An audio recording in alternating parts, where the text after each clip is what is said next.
आप सभी को परमेश्वर के मीठे और मधुर नाम में जय मसीह की। आज का मेरा मनन का विषय है लूका अध्याय 15 का 11 से जब हम 32 तक पढ़ेंगे। बहुत ही सुंदर सा दृष्टांत उसमें कहा गया है। उसमें एक धनी व्यक्ति था, उसके दो बेटे थे। बड़ा बेटा अपने पिता के कारोबार में हेल्प किया करता था, परंतु छोटा बेटा बहुत ही लाड प्यार से पला बड़ा था।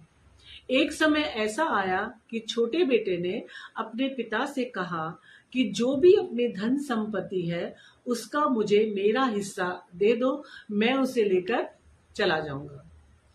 पिता ने क्या किया, जो कुछ हिस्सा था वो सब छोटे वाले को दे दिया और वो अपना धन लेकर घर छोड़कर चला गया। छोटा बेटा अपनी सारी प्रॉपर्टी लेकर जो भी उसके हिस्से में थी चला गया। उसने उस धन संपत्ति को पार्टी और एंजॉय करने में सब खर्च कर दिया। एक दिन अकाल पड़ा। वहां पर उस अकाल में काफी लोगों को नुकसान हुआ। इसका भी जितनी भी धन संपत्ति थी सब खर्च हो गई। यहाँ तक कि उसे खाने की तकलीफ होने लगी। एक के यहाँ गया, वहां पर उसने खाना मांगा तो उसने क्या किया, सुअर का जो बाड़ा था उसमें उसे भेज दिया और उससे कहा कि तू यहाँ काम कर और खाना खा। वो हालत देख के बहुत उसे पछतावा हुआ। न ही उसके पास ढंग के कपड़े थे और न ही उसके पास खाने को था। जब उसने देखा तो उसे याद आया अपने पिता का घर। वो सोचने लगा कि मेरे पिता के यहाँ नौकर भी बहुत अच्छा खाना खाते हैं और आज मेरी गलती की वजह से मेरी क्या कंडीशन हो गई है। उसने निर्णय लिया कि वो रिटर्न अपने पिता के घर वापस जाएगा। जब वो अपने पिता के घर पहुंच रहा था, दूर से पिता ने उसे देखा और बाहें फैलाकर दौड़कर उसे गले लगा लिया। तब पुत्र ने अपने पिता से कहा, मैंने स्वर्ग के विरुद्ध और पिता आपके विरुद्ध गुनाह किया है, गलती की है। तो पिता ने कुछ नहीं कहा, बस उसे गले लगाया और अपने घर लेकर चले आए।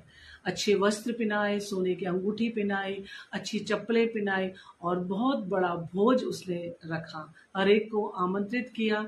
परंतु बड़ा बेटे ने जब ये सुना उसे बहुत बुरा लगा। उसने पिता से शिकायत की।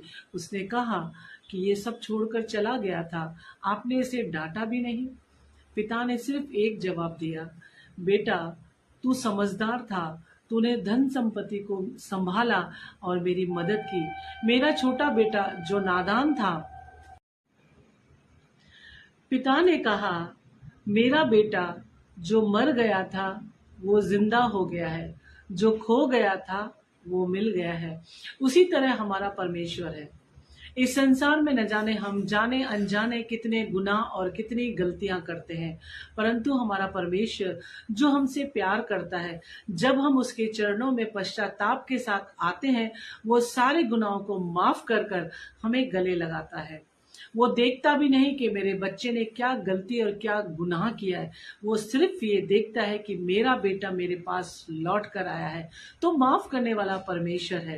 परमेश्वर की और देखें, हर संकट हर परेशानी में एक परमेश्वर है जो हमें संभालता है, हमारे गुनाहों को माफ करता है।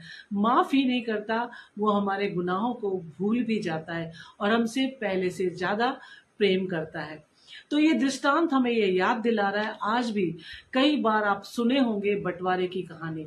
कई बच्चे हैं जो अपनी प्रॉपर्टी लेकर माँ बाप से अलग हो जाते हैं, परंतु ये वचन हमें याद दिलाता है, ये दृष्टांत हमें आज ये कह रहा है, अपने माता पिता का आदर करें। माता पिता हमारे परिवार में, हमारे घर में आशीष का कारण होते हैं। बहुत सारी ब्लेसिंग्स उनकी होती है।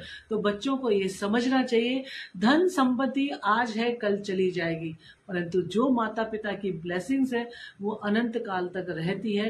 तो धन्यवाद हो। इन दृष्टांत के द्वारा परमेश्वर हम सभी को आशीष दे। आमीन।